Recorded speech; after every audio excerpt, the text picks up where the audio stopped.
بسم اللہ الرحمن الرحیم انا نحن نزلنا ذکر و انا لہ لحافظون۔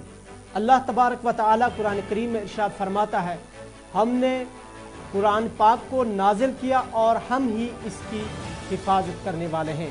ناظرین محترم، سابق شیعہ وقف بورڈ چیئرمین وسیم رضوی کی طرف سے 26 قرآنی آیات مبارکہ کو حذف کرنے کے لیے سپریم کورٹ آف انڈیا میں پٹیشن دائر کی گئی ہے، عرضی دائر کی گئی ہے، اور اس حوالے سے جو عالم اسلام کے جو مسلمان ہیں، بالخصوص بھارت کے جو مسلمان ہیں، جموں کشمیر کے جو مسلمان ہیں، انہوں نے غم اور غصے کا اظہار کیا ہے۔ مزاحمتی بیانات آئے ہیں، مختلف علماء کرام چاہے شیعہ ہو سنی ہو، ان کے بھی کل شام سے بیانات جو ہے سامنے آئے ہیں، اور اس حوالے سے ہمارے ساتھ لائن پر جڑ چکے ہیں مولانا مسعود عباس انصاری صاحب، جو کہ جموں کشمیر اتحاد المسلمین کے سربراہ ہے۔ کیا کچھ کہنا ہے مسعود صاحب؟ سب سے پہلے بہت بہت شکریہ ہمیں جوائن کرنے کے لیے۔ جیسا آپ بھی جانتے ہیں کہ وسیم رضوی نے جس طریقے سے قرآن کریم کی 26 آیات مبارکہ کو لے کر سپریم کورٹ آف انڈیا میں پیٹیشن دائر کی ہے، کیا کہیں گے آپ اس حوالے سے؟ دیکھیں، یہ پہلا موقع نہیں ہے۔ پہلے میں تو آپ کا شکریہ ادا کرنا چاہتا ہوں کہ آپ نے مجھے موقع دیا اس بارے میں کچھ کہنے کے لیے۔ پہلے تو یہ کہیں گے کہ یہ پہلی بار نہیں ہے کہ ایسا کیا ہوگا اس نے۔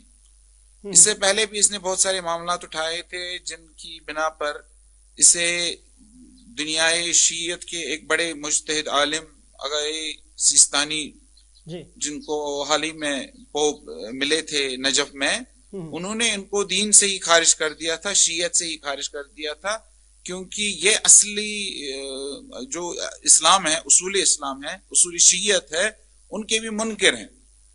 تو اب ان کا یہ کہنا ہے کہ قرآن مجید کی بعض آیات 26 آیات کو اس سے حذف کیا جائے کیونکہ ان کو بعد میں شامل کیا گیا ہے، یہ دراصل اس کی نافہمی ہے۔ جس شخص کو خود قرآن پڑھنا نہیں آتا ہو، جس شخص کو قرآن کا معنی پتہ نہ ہو، وہ کیسے یہ دعویٰ کر سکتا ہے؟ درحالی کہ ہمارا اعتقاد اور ہمارا عقیدہ یہ ہے، ہمارا اصول یہ ہے کہ قرآن ہماری کتاب ہے، قرآن اللہ کی کتاب ہے جو حضرت محمد صلی اللہ علیہ وآلہ وسلم پر نازل ہوئی، اور بسم اللہ سے والناس تک جو بھی اس میں ہے وہ وہی ہے جو رسول خدا صلی اللہ علیہ وآلہ وسلم کے قلب مبارک پر نازل ہوا، جو ان کے دور میں خود ان کے ہاتھوں سے ہی تدوین پایا، انہوں نے خود ان کو الگ الگ سوروں میں تقسیم کیا، انہوں نے خود ان کو الگ الگ طریقے سے تدوین کیا، تو اپنے اصحاب رضوان اللہ علیہم کو کہا کہ اس کو جمع کر کے مسلمانوں کے درمیان تقسیم کرے۔ تو اس کا یہ کہنا کہ قرآن میں اضافہ کیا گیا ہے، یہ اس کی خام خیالی ہے۔ ہمارا عقیدہ ہے کہ قرآن وہ کتاب ہے لا ریب فیہ، جس میں کوئی شک نہیں ہے، یہ اللہ تعالیٰ کی کتاب ہے، یہ مسلمانوں کا آئین ہے، یہ مسلمانوں کا دستور ہے۔ تو یہ اس کی غلط فہمی ہے کہ یہ دراصل میرے خیال سے یہ صرف سیاسی مراعات حاصل کرنے کے لیے ایسے داؤ پیچ چلا رہا ہے۔ مسعود صاحب، آپ نہیں سمجھتے ہیں کہ یہ شخص جو ہے، جس طرح کی اس نے یہ گناؤنی حرکت کی ہے کہ یہ شیعہ سنیوں کے بیچ کا جو اتحاد ہے، اس اتحاد کے بیچ میں نفرت پھیلانے کی ایک سازش ہے؟ جی، اس نظر سے بھی ہم اس کو دیکھتے ہیں، کیونکہ اس نے پہلے بھی کچھ ایسے بیانات دیے تھے جس سے پتہ چلتا تھا کہ یہ شیعہ سنی تفریق اٹھانا چاہتا ہے، شیعہ سنی اختلافات کو ہوا دینا چاہتا ہے، کیونکہ اس کے پہلے جو بیانات تھے وہ بیانات اس بات کی شاہد ہے۔ تو یہ تو ظاہر سی بات ہے کہ یہ شخص جو ہے یہ کسی بھی طرح نہ اس کے کسی بھی بیان کو، اس کے کسی بھی لفظ کو شیعت کے ساتھ منسوب نہ کیا جائے، کیونکہ شیعوں نے پہلے ہی اس کو رد کیا ہے۔ بظاہر یہ تو شیعہ ہے، شیعہ گھرانے میں پیدا ہوا ہے، لیکن ابھی RSS اور BJP کا ایجنڈا سامنے چلا رہا ہے۔ یہ وہ ایجنڈا ناگپور کا سامنے لا رہا ہے کہ جس میں واضح طور پر یہ ہے کہ مسلمانوں کے درمیان اختلافات اٹھائے جائیں، مسلمانوں کو داخلی اختلافات میں گم جائے۔ اس لیے میرے خیال سے اس کو ایسے انداز میں نہ دیکھا جائے کہ یہ شیعہ ہے، اس کا کام ہی ہے کہ شیعہ سنی اختلافات کی خلیج زیادہ کرنا۔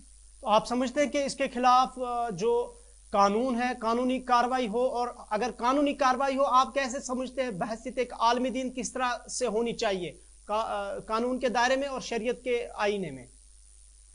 نہیں, شریعت کے لحاظ سے تو ایسا شخص مرتد ہے. جی, ایسا شخص سلمان رشدی سے کم نہیں ہے. جس سلمان رشدی کے خلاف جس نے جسارت کی تھی پیغمبر اکرم صلی اللہ علیہ وآلہ وسلم کی خدمت میں, اس کے خلاف امام خمینی نے اس وقت قتل کا فتویٰ دیا تھا. تو یہ تو ظاہر سی بات ہے, لیکن ہم چاہتے ہیں کہ یہاں اس پر باضابطہ کاروائی ہو تاکہ اس کو بھی پتہ چلے.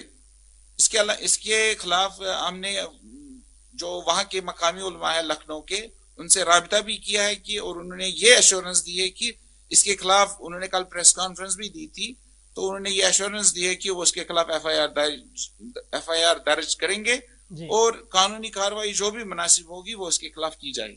آخر پر مسرور عباس صاحب, آپ کی کیا میسج ہوگی عالم اسلام کے شیعہ سنی بھائیوں کے لیے, بالخصوص ہمارے وادی کشمیر کے شیعہ سنی بھائیوں کے لیے جو محبت, پیار, اتحاد, اتفاق قائم ہے ابھی تک, انشاءاللہ آگے بھی قائم رہے گا, اور ایسے مرتد لوگوں سے کوئی فرق نہیں پڑتا ہے ہماری پیار, محبت اور اتحاد میں, اتفاق میں؟ جی, میری تو یہی گزارش ہے کہ پہلے آپسی اتحاد کو قائم و دائم رکھا جائے, آپسی بھائی چارہ بنایا رکھا جائے. اس کو شیعت کی نظر سے نہ دیکھا جائے, اس کو ایک مرتد کی نظر سے دیکھا جائے.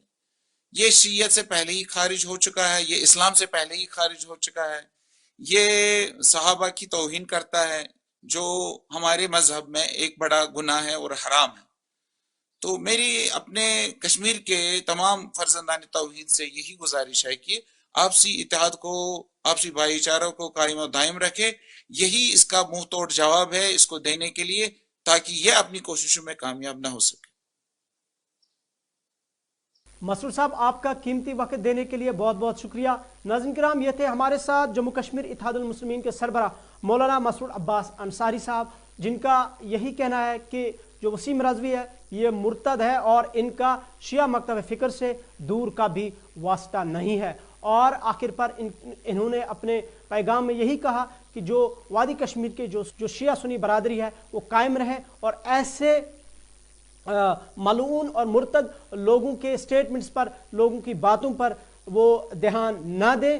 یہ ایک مرتد ہے اور ان کے ساتھ کوئی واسطہ نہیں ہے. بالکل ناظرین کرام, اللہ تبارک و تعالیٰ قرآن کریم میں فرماتا ہے کہ ہم نے قرآن کو نازل کیا اور ہم ہی اس کی حفاظت کرنے والے ہیں. لہٰذا جو وسیم رضوی ہے, اس طرح کے لوگ جو ہے ملعون, لعنتی اور مرتد لوگوں کے بیانات یا اس طرح کی پٹیشن دائر کرنے سے اسلام پہ یا ہمارے قرآن کریم پہ کوئی فرق نہیں پڑتا. شیعہ سنی ہمیشہ اتحاد قائم رہے گا, بھائی چارہ قائم رہے گا. اسی امید کے ساتھ اللہ حافظ.